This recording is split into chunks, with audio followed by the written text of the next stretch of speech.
Ден на Европа и ден над победа на фашизмот. Ден што символизира победа над темнината, неправдата и системите што го газат човечкиот живот. Ден што треба да не потсетува дека не смее да постои општество без одговорност и правда. Денес е ден кога Европа зборува за мир, демократија, солидарност и човечко достоинство. За вредности изградени врз одговорност, функционирачки институции и почит кон човековиот живот.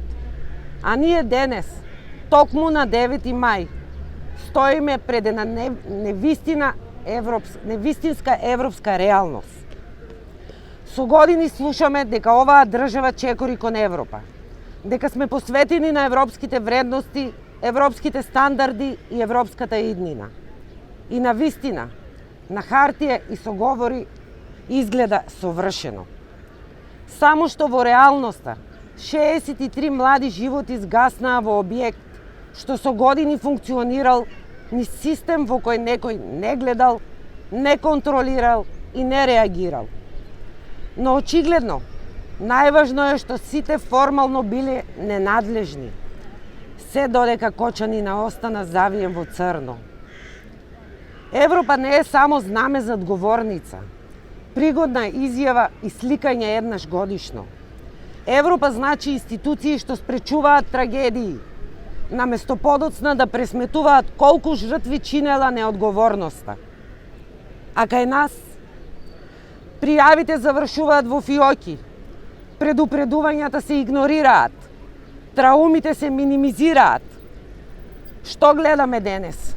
Врсничко насилство, семејно насилство, закани и малтретирања стануваат сериозен проблем дури кога нечи живот ќе биде уништен. Очигледно кај нас институциите најдобро функционираат по трагедијата. Тогаш сите се изненадени, сите не знаеле, сите ќе постапуваат, но во некоја иднина. И најстрашното од се е што ни по смртта на нашите деца не научивме ништо. Наместо систем што конечно се разбудил, гледаме ист молк, исти изговори и исто перење раце од одговорност. Затоа денес многумина повеќе не се плашат само од трагедии, се плашат од систем што упорно докажува дека реагира дури кога веќе е доцна. И затоа денес не ја прашуваме Европа каде се нејзините вредности. Таа си ги знае. Ја прашуваме нашата држава. Како точно планирате да стигнете до Европа, ако со години не успеавте да стигнете ни до сопствената одговорност? Нема европска иднина без правда. Нема достоинство во држава каде семејствата мораат да маршираат за да бидат слушнати. И нема победа над темнината, додека вистината за 63 ангели се уште талка по улиците, наместо да стои јасно и гласно во институциите. Затоа и денес ке чекориме за нашите 63 ангели, за вистината и како потсетник дека човечкиот живот не смее да биде наевтината ставка во овој трул. Денес стоиме пред институцијата што требаше да ги заштити нашите деца, нашите сопрузи, сопруги, браќа, сестри, внуци. Пред институцијата што имала законска должност да спречи опасност, да реагира, да контролира, да обезбеди безбедност. И денес, после 63 изгубени животи, имаме право гласно да прашаме што точно штител системот. Бидејќи, според обвинителниот акт и реалноста, ризикот не бил проценет, мерки не биле преземени, пиротехниката не била спречена, безбедност не била обезбедена, прекршоци не биле документирани, а службени должности не биле извршени. Наместо да го спречат активирањето на пиротехниката, да помагаат во воспоставување коридор и евакуација на лицата во објектот, да спасуваат, што точно правеле службените лица во тие клучни моменти? Тие немо стоеле и ги блокирале вратите на единствениот влез-излез.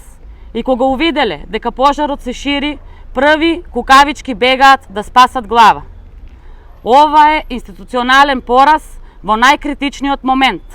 И затоа денес прашуваме дали ова е систем подготвен да штити граѓани или систем што целосно потврлил во најважниот момент.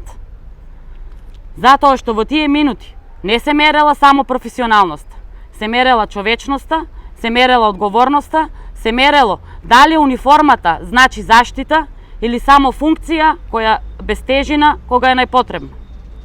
Но затоа совршено функционирале молкот, замижувањето, меѓусебното штитење и чувството дека никој никогаш нема да одговара.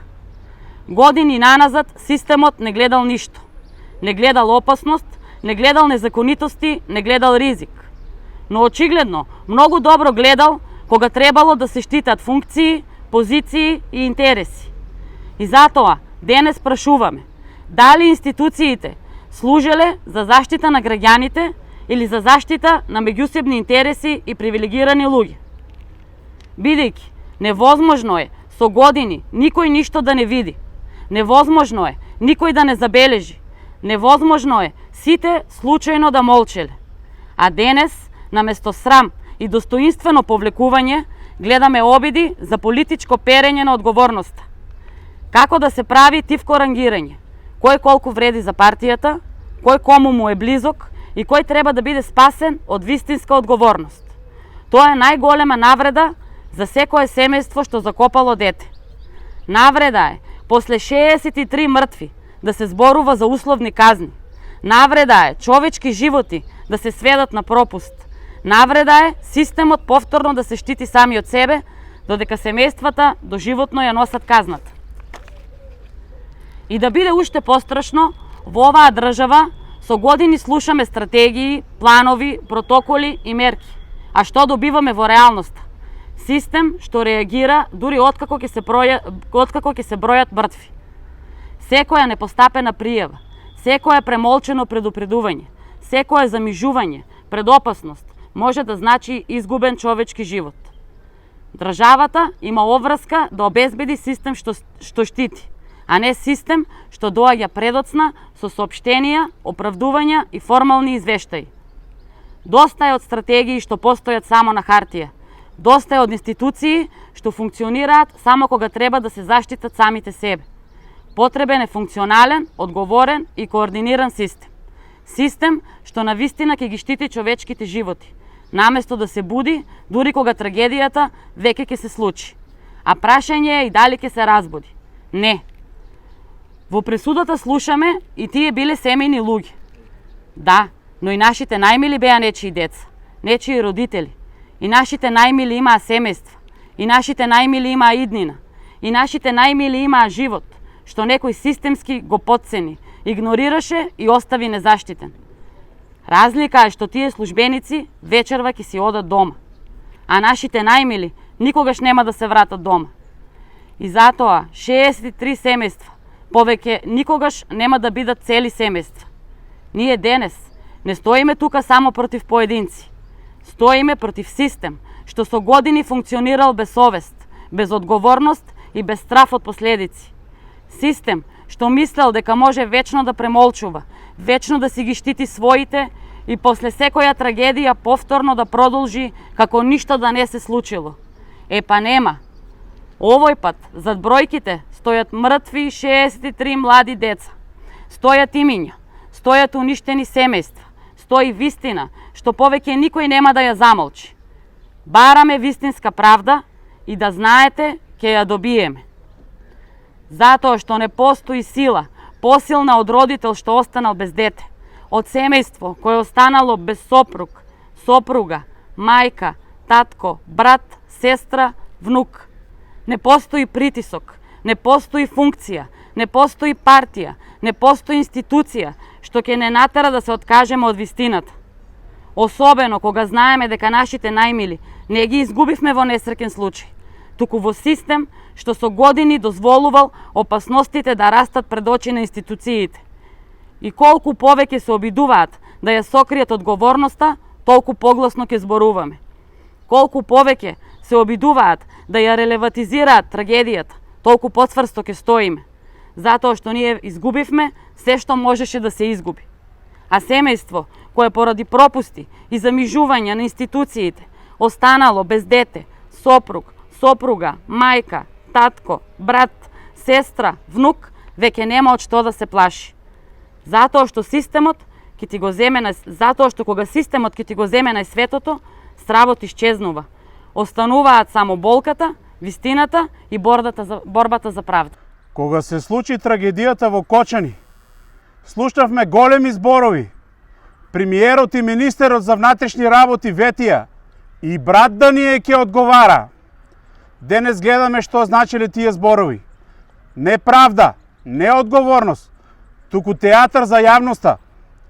Гледаме минување обвинители сред процес. Гледаме луѓе што со месеци ја водеа истрагата тргнани на настрана. Гледаме условни казни за систем што дозволил цел град да биде завиен во црно. И сега треба да веруваме дека ова е независна правда? На вистина? Толку ли не сметате за наивни? Очигледно витувањето и брат да ми ќе одговара важело само додека камерите биле вклучени. А кога се изгаснаа камерите, почнаа спасувањето на своите. Кога дојдовте на гробишта, кај нашите деца да запалите свеќа, ни рековте, сега се е во раците на обвинителство. А што направивте потоа? Главниот јавен обвинител си поднесе оставка под ваш притисок. Се смени обвинителката, што ја водеше истрагата. Се тргнаа луѓе што работеа на случајот со месеци. И сега народот треба да верува дека ова е случајност? Не, ова не личи на правда. Ова личи на панична операција за спасување на своите. 63 млади животи затруповте во црната земја. 223 повредени. Цел еден град уништен. Деца без уши, деца без прсти, им фалат мускули по раците. Со тела што секогаш ќе ги носат последиците од овој пекол. На судењата гледаме пеплосани тела, коски и сцени како што луѓето гледаат само во хорор филмови. А ние тоа не го гледаме на екран. Ние тоа го живееме секој ден. Толку ли беше тешко таа вечер полицијата да каже: пали светло, гаси музика. Само тие неколку зборови ќе го спасеа Кочани. Денес 63 деца ќе беа живи. Ќе си беа дома, во своите соби. Ќе зборуваа за нивната иднина. Ќе не радуваа нас родителите и нивните братче или сестричка. Но за тие проклети маси, за резервации, за пари и за нечии интереси, тие решили да молчат, бидејќи наредниот викенд ќе морат да се ги платат пијачките. И сега ние живееме со празни соби дома, со тишина што убива, со животот претворен во пекол. Рајот умре за нас. Родителите, нашите керки, нашите синови, нашите роднини, сите сме починати. А тие што денес треба да не штитат и да донесат правда, изгледа повеќе се грижат како да ги заштитат виновниците. Не можете да барате доверба, а за грб да местите процеси.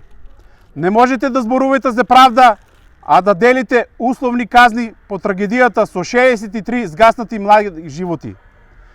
Не можете да зборувате за морал, а да молчите додека цела држава гледа што се случува. Ова не е само судење.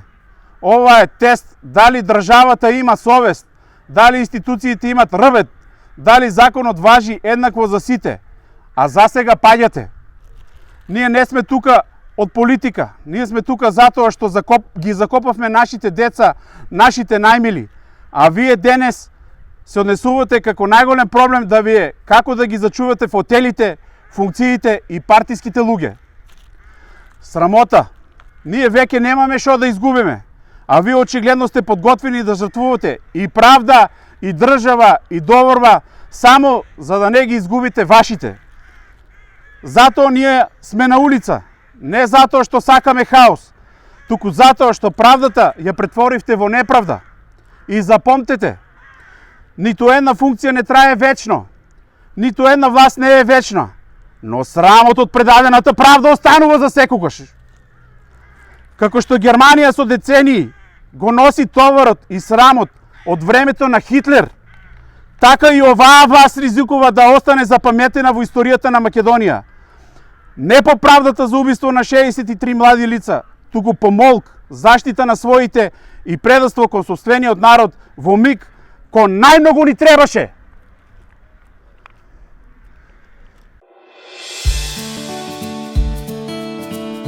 Канал 8 телевизија на вашиот мобилен уред.